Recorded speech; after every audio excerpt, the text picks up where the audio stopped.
Teachers use verbal, procedural, and instructional scaffolds.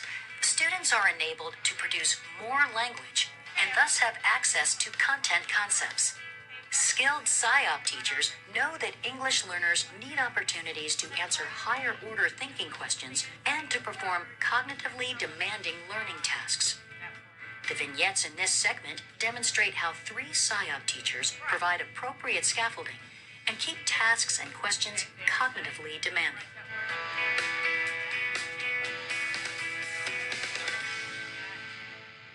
When I call your name, I want you to stand, say your word, and tell us why that word relates or connects to Virginia studies.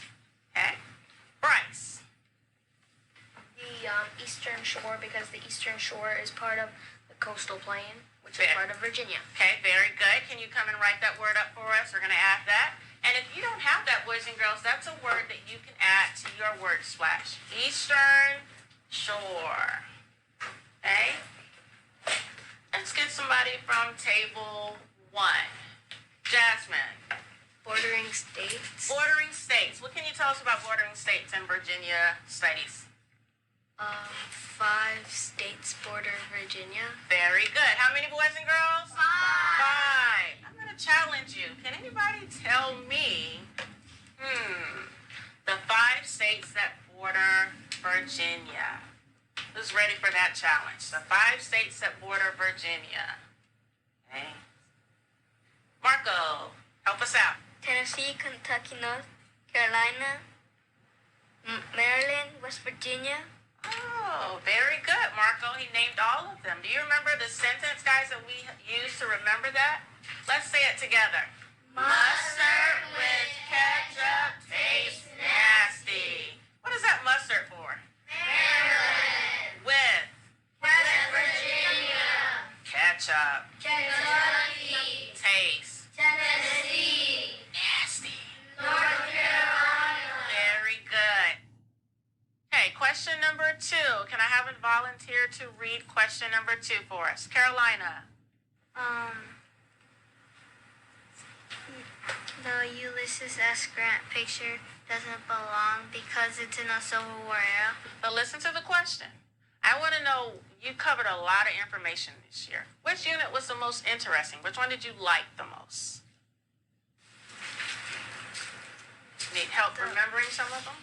Can you guys help us remember some of the units that we covered? Marvin. Civil War. Civil War era. Very good. Jasmine. Say that again for me. Revolutionary War. Revolutionary War. Aya. New Nation era. New Nation era is good. Angela. Jamestown. Joshua, why don't you give us another one? 20th and 21st century. Awesome. So let's go back to Carolina. That question said, what unit was most interesting to you this year and why? Civil War era. Okay, and why did you like the Civil War era? Because it shows you a lot of interesting people. Okay, can you remember one of those interesting? Ulysses S. Grant. Okay, good. And what do you know about Ulysses S. Grant? He was the face of the $50 bill. Okay, and what about the war? Did he fight in the war? He was in the Confederacy. Ulysses S. Grant? Union. The Union. Okay, very good. Let's just say them first so you feel how they sound. So just repeat after me. First me, then you. Verbal irony. Verbal irony. Dramatic irony. Dramatic irony. Situational irony. Situational irony. Okay, situational. Situational. Okay, situational irony. Situational irony. Let's see what the difference between those 3 are. All right, verbal irony is when the author or the character in the story says something but means something else. You say one thing, but it's not really what you mean. For example, Timoteo always comes in with a hat, right? And I'm always telling him to take it off, please. But what if he comes in with his hat and I say, Timoteo, what a beautiful hat? What am I really saying? Am I really congratulating him on the beautiful hat? Right, like, please take it off. irony. Dramatic irony. This happens a lot, even in movies and stories. It's where you know something about a character, a situation, something that's happening, but that character, that person in the story doesn't know.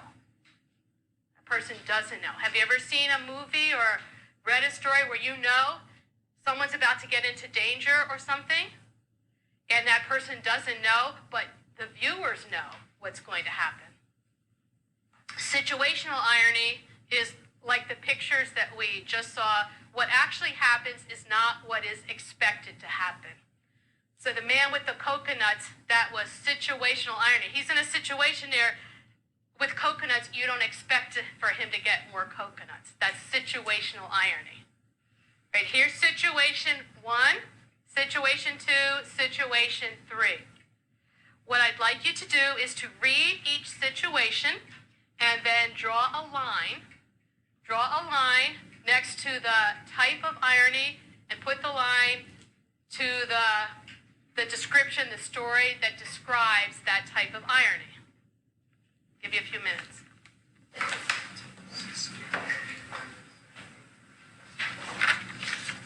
Okay, did you get it?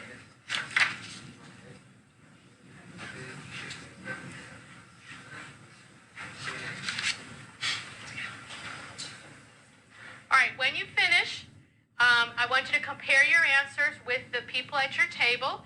And here's the sentence that you can say that will help you. I want you to practice using the actual literary terms.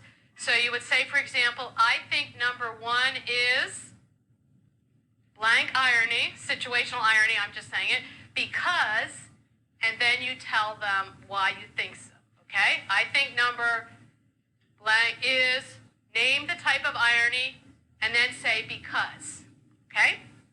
So when you finish, we'll take a few more minutes for that. We'll practice, think, so go ahead, tell them. It says, and then you tell them why. I think it's number 2 is the situational irony.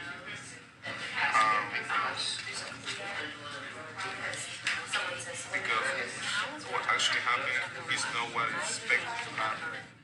Lay your circle down, and you can kind of move your baggie out of the way and put your circle up near your name tag, because for the next direction, you're not going to need it right away, and then I don't want you to be distracted. Take your bag in your hand, and we are going to talk about what could be the different life cycle stages. So I gave you a hint. The first one we all know. What is the first stage? Everybody? Egg. Look in your baggie. Do you see something that could be a butterfly's egg? Don't open it yet. Just give me a thumbs up if you see something that looks like a butterfly's egg. Do you see it? Everyone has found their egg. Now, Miss B, are they real eggs? No, because that wouldn't be good. Yeah, we couldn't use them, but we're going to treat them like they're real eggs. So you're going to have to be very careful when you open the bag not to lose them. Now, Miss B, we've got stage 1. What's next? Who can help me out? What comes after the eggs? We're going to name it. The eggs do something, and it turns into a different stage. Whisper to your neighbor. What is it? Good. Okay, I don't want you to get distracted with this. Miss B, call on someone with a happy face to tell us stage 2. So exciting. Miss Molly, what is the next stage? Caterpillar or larva? Good, and we probably want to use the word larva since we're in science class right now. Now, we want you to look into your bag. You've predicted which thing is the egg. Look at everything else in your bag. What would represent the larva? What do you think looks like the larva? Which piece? Think about it. A larva. Caterpillar. What do you think? Good, It good. does You're remind right. me of a caterpillar, doesn't it? Good Which job. one Did you looks find like it? the larva? Which one looks like the caterpillar or the larva? Right. Tell me why you thought that piece reminded you of a caterpillar. Because it was curly. Because it was curly. It kind of does look like a little caterpillar inching around in there. Stage 1 is the Egg. Stage 2 we just named is the Larva. Now, what is stage 3? Turn to buddy and tell them quick. What is stage 3? What is stage 3? Can you find a piece? You found it? Let me see. Did you find it? What's stage 3? Pupa or the Which one looks like the pupa or the chrysalis? How cool is that? Did you find it? Very good. All right, let's look over here. Did you guys find it? What's stage 3? Pupa or chrysalis? Look in that baggie. What reminds you of possibly a chrysalis or pupa stage? Here's the chrysalis. Yeah. Pretty neat, isn't it? You think that one's going to be the adult butterfly? Let's think in our brains. We did stage 1, stage 2. Stage 3 is the chrysalis. Did you find what piece of pasta is going to be the chrysalis? Give me a thumbs up. Now we have stage 1, stage 2, stage 3 you found, and then predict. Whoa, it's the last thing in your bag. What? Put your fingers and hold it up. What's going to be stage 4, which is the what stage? What happens in stage 4? The adult butterfly. Good. Put your fingers on what you think is going to be the adult. Isn't that cute? Which one's going to be the adult butterfly? It does look like a bow, but it also reminded me of a butterfly.